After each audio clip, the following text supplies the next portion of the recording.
And who might you be then? Oh, my name's Christian and I'm going to meet King Jesus. Are you on your own, mate? Well, yeah. My wife and children are back in the City of Destruction. I tried to ask them to come with me, but they wouldn't listen.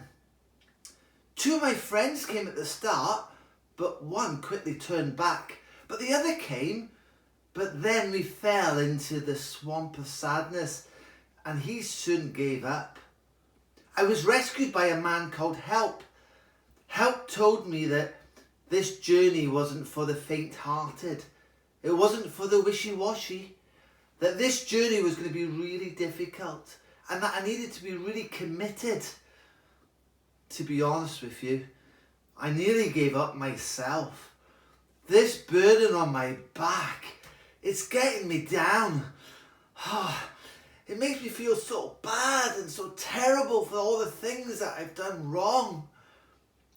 But Evangelist told me to come to the wooden gate and that there would be a man here, you, who would help me and tell me where I could go to get rid of this burden. Oh, you've come to the right place, mate. But there's only one place you can go to get rid of that burden, and that's Freedom Hill.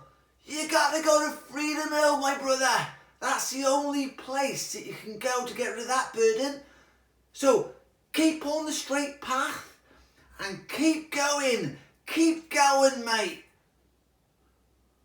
I will. And thank you for your help. Now, before Christian reached any hill, he came to a lovely house.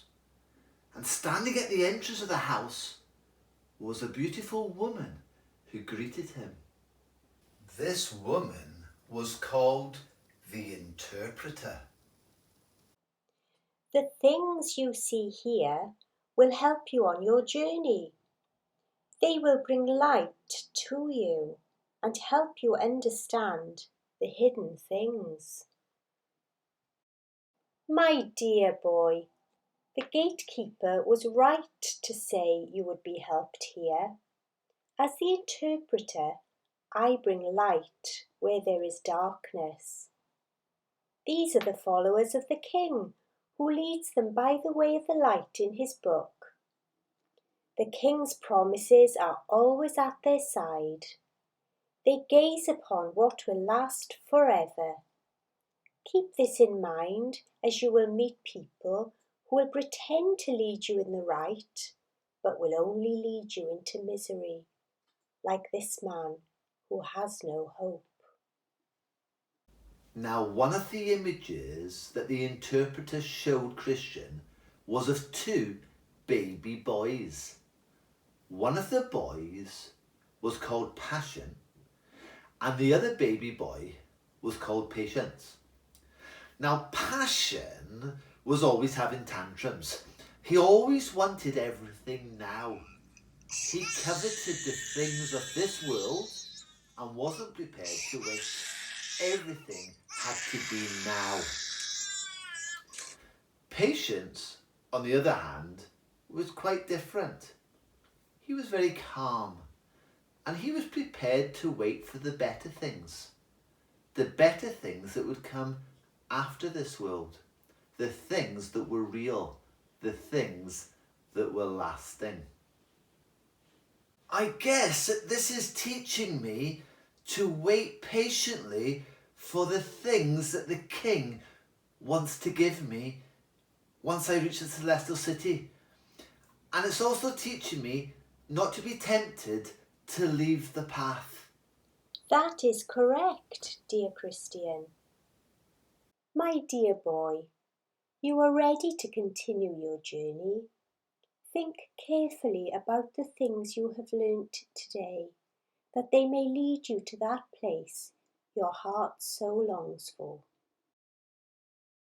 So Christian continued on his way until he reached a fork in the road. There he saw 2 different ways. One way was to go the way of patience, and the other way was to go the way called passion. Christian thought back to the two baby boys he had seen in the interpreter's house. "It is good to be patient," he said, "and to wait for the things that are to come."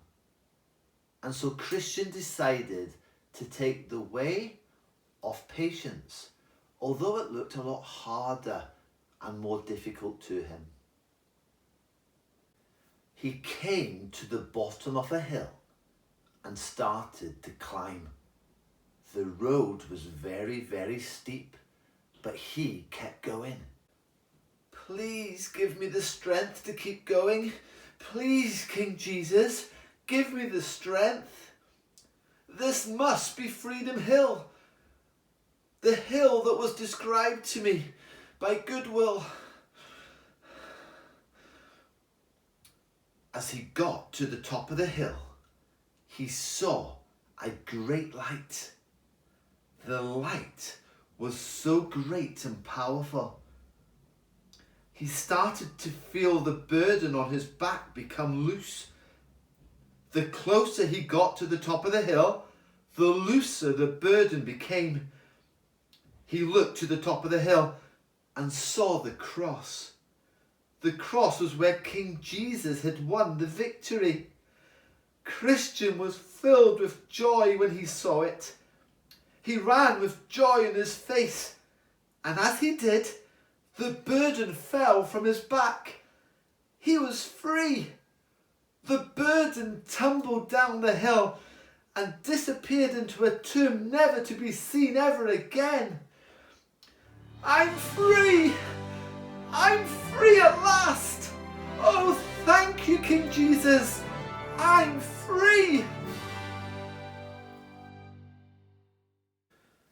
Just then, Christian saw 3 figures in shining clothes. "We are messengers from King Jesus. Do you understand what just happened, Christian?" "My King has taken away my burden.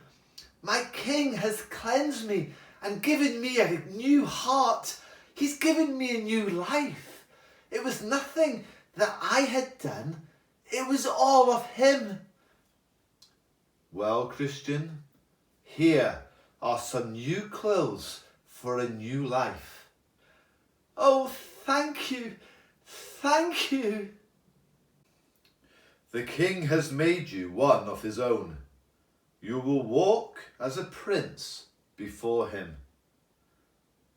"My heart is overwhelmed with thanks, for my filthy rags and heavy burden have been taken away from me, and in their place such blessing, such great blessing beyond compare."